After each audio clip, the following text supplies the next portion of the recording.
नमस्कार, ब्रेकफास्ट बिना ब्रेक की करते हैं शुरुआत। मैं हूं बरखा शर्मा। मिशन बंगाल पर गए बीजेपी अध्यक्ष जेपी नड्डा पर हमला कर दिया गया। बीजेपी ने टीएमसी कार्यकर्ताओं पर लगाया हमले का आरोप। ममता के भतीजे अभिषेक बनर्जी के संसदीय क्षेत्र डायमंड हार्बर जा रहे थे नड्डा, काफिले की गाड़ियों में हुई तोड़फोड़। बंगाल पुलिस ने कहा कि सुरक्षित हार्बर पहुंच गए जेपी नड्डा, कुछ शरारती तत्वों ने काफिले पर पत्थर फेंके। मामले की जांच में जुटी बंगाल पुलिस, कहा असल घटना की होगी जांच, दोषियों का पता चलने पर होगी सजा। जेपी नड्डा ने कहा बुलेट प्रूफ कार के कारण मैं बचा, साथी कैलाश विजयवर्गीय और मुकुल रॉय जख्मी हुए। कैलाश विजयवर्गीय ने कहा पुलिस की मौजूदगी में गुंडों ने किया हमला, ऐसा लगा मानो हम विदेश में हैं।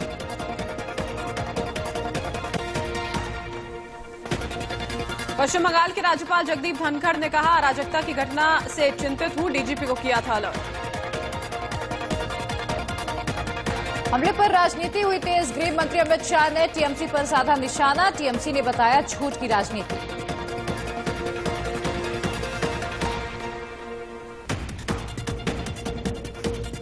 केंद्रीय गृह मंत्री अमित शाह ने ट्वीट कर हमले की निंदा की और कहा कि हमले को गंभीरता से ले रही है केंद्र सरकार।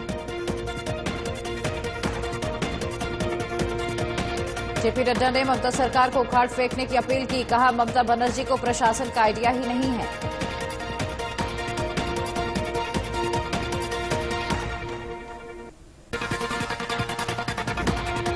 जेपी नड्डा ने कहा पश्चिम बंगाल में प्रशासन नाम की चीज नहीं, विचारों के आदान प्रदान की गुंजाइश भी नहीं।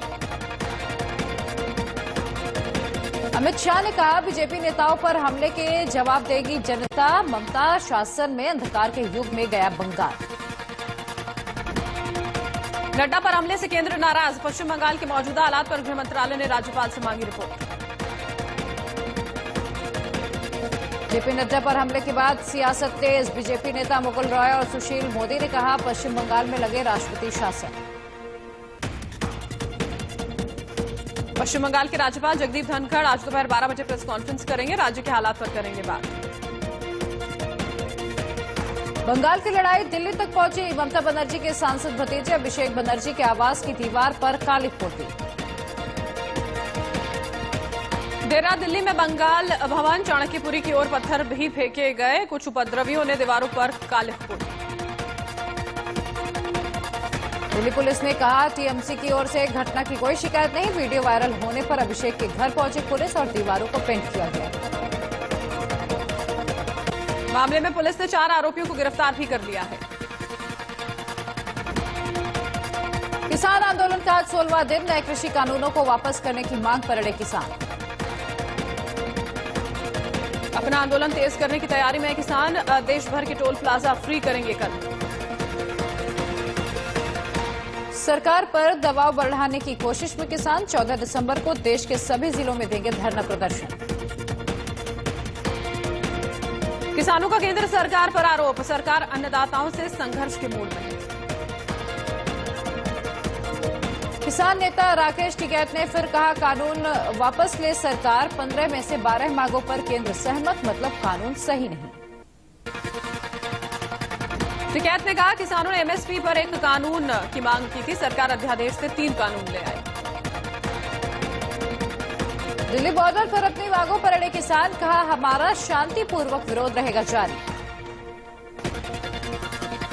कृषि मंत्री नरेंद्र सिंह तोमर ने किसानों से साफ कहा कृषि क्षेत्र के विकास के लिए बनाए गए 3 कानून वापस नहीं होंगे। किसानों की हर शंका का समाधान करने को सरकार तैयार, तोमर ने कहा आंदोलन छोड़े, सरकार से करें बात। बिना बहस कानून लाने के आरोपों पर सरकार की सफाई, कृषि मंत्री ने कहा 4 घंटे बहस के बाद पारित हुए बिल, सभी सांसदों ने रखे अपने विचार। दुमका ट्रेजरी केस में लालू यादव की बेल एप्लीकेशन पर आज रांची हाईकोर्ट में सुनवाई होगी। लालू फिलहाल रिम्स में अपना इलाज करा रहे हैं। उत्तर प्रदेश के मुख्यमंत्री योगी आदित्यनाथ का आजमगढ़ दौरा रद्द हुआ, खराब मौसम की वजह से टला कार्यक्रम। गोरखपुर लिंक एक्सप्रेस वे निर्माण कार्य के प्रगति की समीक्षा करने वाले थे योगी, समय पर काम निपटाने पर सरकार का जोर। तेलंगाना के सीएम के चंद्रशेखर राव आज दिल्ली जाएंगे, केसीआर का 3 दिनों का होगा दौरा। जम्मू कश्मीर में डीडीसी चुनाव के 5वें फेज में बम्पर वोटिंग, कड़ाके की ठंड में भी 51% वोट पड़े। पीएम मोदी आज अंतर्राष्ट्रीय भारती महोत्सव 2020 को संबोधित करेंगे। कार्यक्रम में वीडियो कॉन्फ्रेंसिंग के जरिए लेंगे हिस्सा। प्रधानमंत्री मोदी और उज्बेकिस्तान के राष्ट्रपति के बीच आज वर्चुअल बैठक, द्विपक्षीय सहयोग समेत कई मुद्दों पर होगी बात। कर्नाटक में निजी ओपीडी सुबह 9 से शाम 6 बजे तक रहेगी बंद। डॉक्टर्स के सभी संगठन करेंगे सपोर्ट। इंडियन मेडिकल एसोसिएशन के आह्वान पर आज डॉक्टरों की हड़ताल, सुबह 6 बजे से शाम 6 बजे तक नहीं होगा इलाज। आयुर्वेद के डॉक्टर्स को सर्जरी करने की छूट मिलने के खिलाफ हड़ताल पर डॉक्टर। आईएमए ने कहा मिक्सोपैथी को मिलेगा बढ़ावा।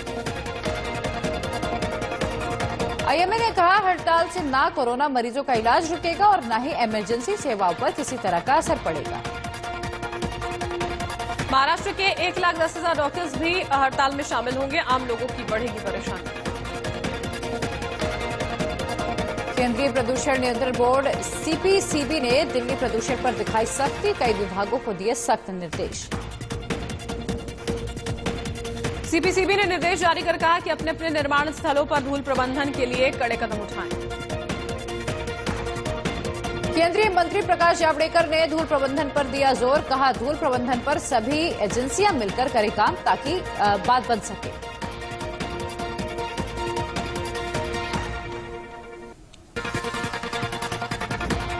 छब्बीस जनवरी की झांकी में इस बार यूपी से राम मंदिर के मॉडल की झलक दिखाई जाएगी। परेड में हर साल अलग अलग राज्यों की झांकियां पेश की जाती हैं। मुंबई की लाइफलाइन लोकल ट्रेन अब नए साल में ही शुरू हो सकेगी। कोरोना को लेकर महाराष्ट्र सरकार ने गाइडलाइन जारी की है। उत्तर प्रदेश के मुख्यमंत्री योगी आदित्यनाथ ने कहा कि बीमारियों का उपचार अंतिम विकल्प है। ये प्रयास बचाव से शुरू होता है और कोरोना पर नियंत्रण पाने के हम करीब हैं। यूपी के महाराजगंज में एक बेटी ने प्रेमी के साथ मिलकर पिता की गला दबाकर हत्या कर दिया और शव नाले में फेंक दिया। पुलिस ने आरोपी बेटी और उसके प्रेमी को गिरफ्तार कर लिया है। कोटा के जेके लोन अस्पताल में 24 घंटों में 9 नवजात की मौत से हड़कंप मच गया। परिजन अस्पताल प्रशासन और डॉक्टर्स पर लापरवाही का आरोप लगा रहे हैं। बच्चों की मौत को लेकर चिकित्सा मंत्री रघु शर्मा ने अस्पताल प्रशासन को नवजात बच्चों की समुचित देखभाल करने की सख्त हिदायत दी है और कार्रवाई की बात कही। यूपी के बदायूं में एक मां ने नवजात बच्ची को खेत में फेंक दिया। मौके पर पहुंची पुलिस ने नवजात को इलाज के लिए जिला अस्पताल में भर्ती कराया। लखनऊ में पुलिस ने हनी ट्रैप मामले में 2 लोगों को गिरफ्तार किया है और गैंग के दूसरे सदस्यों की तलाश में जुटी है। बरेली में जाम की समस्या को लेकर एक पुल का निर्माण कराया जा रहा है। इसका एसपी और डीएम ने जायजा लिया। जाम के कारण शहर में विकास कार्य भी बाधित हो रहे हैं। यूपी के हापुड़ में सगाई समारोह में दूल्हे और उसके दोस्तों ने शराब पीने से मना करने पर मंडप मालिक से जमकर मारपीट की। आरोपी मारपीट करने के बाद हवाई फायरिंग कर फरार हो गए। मेरठ में एक मानसिक विक्षिप्त मां ने 3 बेटियों की गर्दन पर ब्लेड मारने के बाद खुद भी आत्महत्या करने की कोशिश की। इस हादसे में एक बच्ची की मौत हुई। मेरठ के सराफा बाजार में एक ज्वेलर्स के शोरूम और घर पर आयकर विभाग ने छापा मारा। टैक्स चोरी के चलते ये कार्रवाई की। ग्रेटर नोएडा में घरेलू झगड़ों से परेशान होकर नहर में छलांग एक शख्स ने लगा दी। पुलिसकर्मी ने महिला ने छलांग लगाई तो उसे बचाया गया। मुरादाबाद में एक ट्रक और बाइक की भिड़ंत में 2 युवकों की मौत हो गई। मौके पर पहुंची पुलिस ने शवों को पोस्टमार्टम के लिए भेज दिया। उत्तराखंड में मौसम विभाग ने कुछ इलाकों में हल्की बारिश की संभावना जताई है। प्रदेश के कुछ पहाड़ी जिलों में बर्फबारी की बात। यूपी के महोबा में एक बार फिर मानवाधिकार दिवस पर बुंदेली समाज ने प्रधानमंत्री को खून से खत लिखकर इच्छा मृत्यु की मांग की है। दरअसल बुंदेली समाज लगातार अलग बुंदेलखंड राज्य की मांग और स्वास्थ्य सेवाओं को लेकर खून से खत लिख रहा है। मेरठ के 22 गांव के किसानों ने किसान आंदोलन को राजनीतिक आंदोलन बताया। उनका कहना है कि राजनीतिक दल किसानों के बहाने अपनी रोटियां सेक रहे हैं। कानपुर में फीस माफी को लेकर अभिभावक संघ ने विश्व मानवता दिवस पर अनोखा प्रदर्शन किया। अभिभावक संघ लगातार सरकार की नीतियों के खिलाफ जंग लड़ रहा है। अभिभावक संघ के अध्यक्ष राकेश मिश्रा ने महिला पदाधिकारी के साथ अपने आप को लोहे के पिंजरे में बंद कर लिया और कार्यकर्ताओं के साथ जिलाधिकारी कार्यालय के बाहर सरकार के खिलाफ नारेबाजी की। दिल्ली नोएडा बॉर्डर पर आंदोलन कर रहे किसानों ने कोविड टेस्ट कराने से मना कर दिया। दिल्ली पुलिस ने बॉर्डर पर कोविड टेस्टिंग के लिए कैंप लगाया। वडोदरा पुलिस ने पिछले कुछ समय से गैर कानूनी तरीके से बेची जा रही विदेशी शराब पकड़ी थी। उस पकड़ी हुई शराब के जत्थे को नष्ट किया गया। इस विदेशी शराब की बोतल पर रोलर घुमाकर नष्ट किया गया। शराब की कीमतें लाखों में बताई जा रही हैं। पश्चिम बंगाल के बर्धमान में घनी धुंध में 2 वाहन आपस में टकरा गए। हादसे में कई यात्री जख्मी। ग्रेटर नोएडा में गार्बेज गोडाउन में आग लग गई। फायर फाइटर्स की गाड़ियां आग बुझाने में जुटी। केरल के वायनाड में तस्करी के 100 किलो गांजा बरामद हुआ है। एक्साइज अफसरों ने किया सीज। एक्साइज अफसरों ने 2 लोगों को गिरफ्तार किया। मामला दर्ज कर जांच शुरू कर दी है। गुजरात के राजकोट में खुला घूमता दिखा शेर। ट्रामा के पास गांव के नजदीक घूम रहा था शेर। देश में कोरोना की रफ्तार लगातार जारी है। पिछले 24 घंटे में 31,552 मरीज सामने आए। देश में कोरोना से 24 घंटों में 412 लोगों की गई जान। मौत का कुल आंकड़ा 1,41,000 के पार। देश में कोरोना के अब तक 97,67,372 केस सामने आ चुके हैं। इनमें से 3,72,293 एक्टिव केस हैं। दिल्ली में कोरोना का कहर जारी है। पिछले 24 घंटों में 1,575 नए मामले सामने आए। 61 की गई जान। दिल्ली में कोरोना से अब तक 6,01,000 से ज्यादा लोग संक्रमित, जबकि कोरोना से ठीक होने वालों की संख्या 5 लाख के पार है। भारत नेपाल संबंधों में फिर लौटेगी दोस्ती की गर्माहट। रक्सौल से काठमांडू तक रेल लाइन बिछाएगा भारत। 1 साल के अंदर पूरा हो जाएगा सर्वे का काम। दुनिया भर में कोरोना से अब तक 6,96,00,000 से ज्यादा लोग संक्रमित हैं, जबकि 15 लाख से ज्यादा लोगों की मौतें हो चुकी हैं। अमेरिका में कोरोना से संक्रमितों का आंकड़ा 1,58,00,000 के पार पहुंचा। मरने वालों की संख्या 2,97,000 से ज्यादा। कोरोना से ब्राजील में अब तक करीब 1,79,000 से ज्यादा लोगों की मौत हो चुकी है, जबकि 67,35,000 से ज्यादा लोग संक्रमित हैं। रूस में अब तक संक्रमितों की संख्या 25,69,000 के पार पहुंची। मरने वालों का आंकड़ा 45,000 के पार। मैक्सिको में कोरोना से अब तक 1,11,000 से ज्यादा लोगों की मौत हो चुकी है, जबकि 1,20,000 से ज्यादा लोग संक्रमित हैं।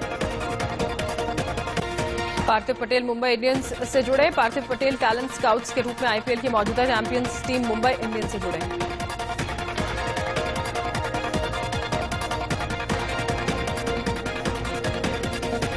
इंग्लैंड के खिलाफ डे नाइट टेस्ट मैच की मेजबानी अहमदाबाद का मोटेरा स्टेडियम 24 फरवरी से करेगा। ये 4 मैचों की सीरीज का तीसरा टेस्ट होगा।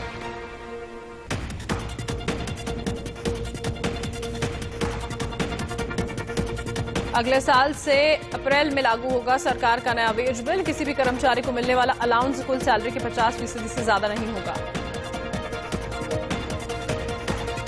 भारतीय captain Virat Kohli ICC one day बल्लेबाजों की रैंकिंग में टॉप पर बने हुए हैं। ऑस्ट्रेलिया के खिलाफ हाल ही में 3 मैचों की सीरीज में कोहली ने 2 अर्धशतक जमाए थे। पूर्व कप्तान सुनील गावस्कर ने विराट कोहली की जमकर तारीफ की। गावस्कर ने कहा, कप्तान विराट कोहली पिछले 10 साल में भारत के सबसे प्रभावशाली खिलाड़ी रहे हैं। टाटा ग्रुप ने टाटा सन्स से अलग होने के शापोर्जी पालोनजी समूह के प्रस्ताव को ठुकरा दिया है। 4 साल से चल रही है कानूनी लड़ाई। आईआरसीटीसी के शेयर्स में देखी गई बड़ी गिरावट। सरकार के आईआरसीटीसी में 20% तक हिस्सेदारी बेचने के आसार।